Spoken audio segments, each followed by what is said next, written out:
আসসালামু আলাইকুম গাইস, আজকে আমরা কোথায় আসছি জানেন? ওই কই আছি রে। এখন বলবো কেন? ভিডিও দেখলে তো বুঝতে। ঠিক আছে, ভিডিও দেখেন বুঝতে পারবেন কই আসছি, মিস করবেন না কিন্তু। অনেক সুন্দর একটা জায়গায় আসছি।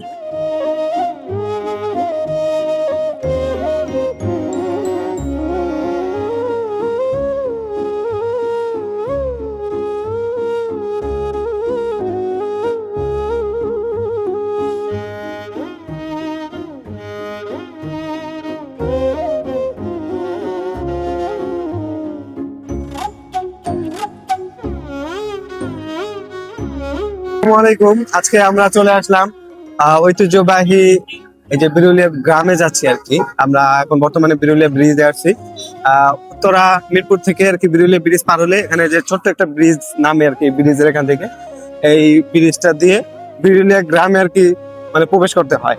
আমার আমার লাইফে আমি এই বিরুলিয়া ব্রিজে আমি অনেক শতবার আমি এখান থেকে চলাফেরা করছি, বাট আমি এই গ্রামে কখনো যাইনি। এখানে ছোট্ট একটা চিকন একটা ব্রিজ, আর এই পাশে হলো এই যে বিরুলিয়া ব্রিজ। তো আমরা এখানে এই বিরুলিয়া ব্রিজে আসছি। এখন এই ব্রিজ দিয়ে আর কি আমরা এই গ্রামের ভিতরে আমরা প্রবেশ করব। তো আমরা চলে আসছি এরকম ঐতিহ্য শতাব্দীর পুরাতন আর কি একটা বাড়ি। আহ, মানে এখানে ঢোকার সাথে সাথেই আর কি এই বাড়িটা চোখে পড়লো। আমি আপনাদেরকে নামিয়ে দেখাই। বাড়িটা অনেক পুরাতন মনে হয়। এটা আর কি ওই গ্রাম থেকে ঢুকলি এই বাড়িটা ভিতরে এখনো ফ্যান চলে, হয়তো মানুষজন থাকে। ওয়াও নাইস, মানে একদম পুরাতন একটা শহর আমরা চলে আসছি। এই বাড়িগুলো এখনো জীবন্ত, মানে ভিতরে এখনো মানুষ চলে, ওই যে ফ্যান চলতেছে। মানুষের সিকিউরিটি পারপাসে আমি ভিডিওটা করতেছি না। গ্রামের রাস্তা, আহ, মানে এটা একটা উন্নত গ্রাম যেরকম ওরকম রাস্তা। হয়তো এখানে আগে অনেক মানে রাজা বাদশারা ছিল এখানে, এটা কি জানি আমি, এটা নাম জানি না। অনেক পুরাতন পুরাতন বাড়ি কিন্তু এখনো জীবন্ত। কিন্তু একটা ইন্টারেস্টিং একটা বিষয় আমি এখানে দেখতে পাচ্ছি। দাঁড়ান, এখানে সুন্দর একটা পুরাতন একটা বাড়ি দেখা যাচ্ছে। মানে এই বাড়িগুলো এখনো মানুষ থাকে। অনেক সুন্দর একটা বাড়ি। যাই হোক, অনেক সুন্দর, ভালো লাগছে আমার কাছে বিষয়টা। এলাকার হয়তো অনেকের কাছে অনেক পরিচিত, বাট আমার কাছে এই প্রথম। তুই কি আরো আগে আইছিলি? তো প্রথম। মানে আমরা এলাকায় থাকি, তারপর আমি কখনো এই গ্রামে আসি নাই। পাশেই নদী বয়ে গেছে, হয়তো এই নদীর কারণেই হয়তো এখানে একটা শহর গড়ে উঠছে। যাইতে থাকি, এখানে একটা অনেক বহুল আলোচিত এবং পরিচিত একটা বট গাছ আছে। তো এই বট গাছটা মূলত ওখানে আমরা নদীর পাড়ে একটা মনোরম পরিবেশে না একটু সময় পাস করার জন্য আমরা যাচ্ছি। দেখেন এখানে আস্তে আস্তে আবার একটা সুন্দর একটা বাড়ি।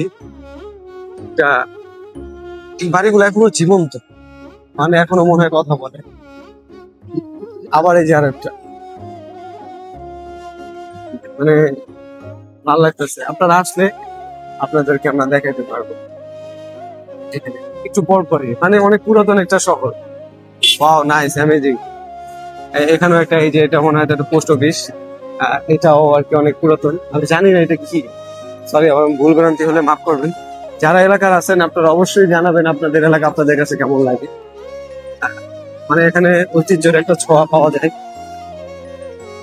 বাড়ির ঘরগুলো অনেক পুরাতন।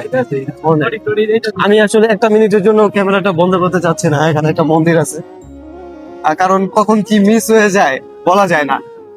কারণ এই যে এখানেও একটা দেখেন পুরাতন একটা বাড়ি। আর এখানে হয়তো বিয়ে বাড়ির কোনো অনুষ্ঠান হচ্ছে। এখানে একটা স্কুলও আছে বিরুলিয়া। এখানে অনেক বাড়ি আছে গাইস। আমি একটু এখানে আবার আরেকটা, এই বাড়িটা আবার রং করা। এই বাড়িটা হচ্ছে অনেক আগের বাড়ি না। আমার কাছে ভালো লাগতেছে, একটা গ্রামীণ একটা ঐতিহ্য, একটা পুরাতন একটা যে শহর আমাদের।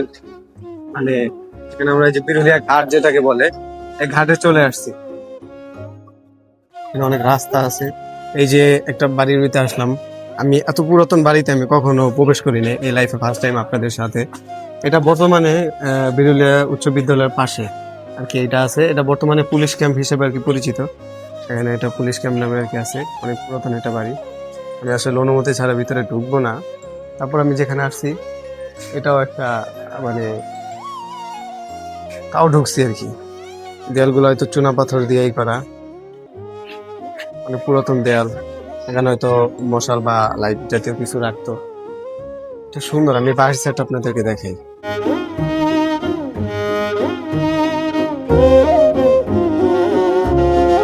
একটা জিনিস দেখাই, যে মানুষের কারুকার্য, মানে হাতের কি কারুকার্য, নিখুঁত কারুকার্য, এত সুন্দর একটা কারুকার্য। এখনো শতাব্দীর পর শতাব্দী এই ঐতিহ্য এখনো বেঁচে আছে এই শহরে। এখনো মানুষ থাকে এটার ভিতরে। ওই যে ঝোটা, এখানে মানুষজন থাকে এখনো। খুব সুন্দর একটা জায়গা। মানে এখানে আসলে বোঝা যায় যে আমাদের যারা পূর্বপুরুষ ছিল তাদের জামানায় মানুষ কত শৌখিন ছিল। তো গাইস, আপনারা তো দেখলেন আমরা আসলে কোথায় ঘুরতে আসছি। তো আপনাদের কাছে ব্লগটা কেমন লাগছে অবশ্যই জানাবেন। এবং আমি চাই যাতে আপনারা যারা আশেপাশে আছেন বা যারা মিরপুর, উত্তরা বা সাভারের আশেপাশে যারা আছেন তারা অবশ্যই হলে এখানে এসে একবার ঘুরে যাবেন। কারণ এখানে অনেক ঐতিহ্যপূর্ণ জিনিস আছে, এখন অনেক বাড়িঘর আছে, ওগুলা দেখতে পারবেন। আমরা তো যারা ছিল তাদেরকে দেখতে পারবো না, কিন্তু বর্তমানে যাদের তাদের যে নিদর্শন যেগুলো আছে, মানে যাদের যে চিহ্নগুলো আছে, এটা এই গ্রামে খুব সুন্দরভাবে ফুটিয়ে আছে।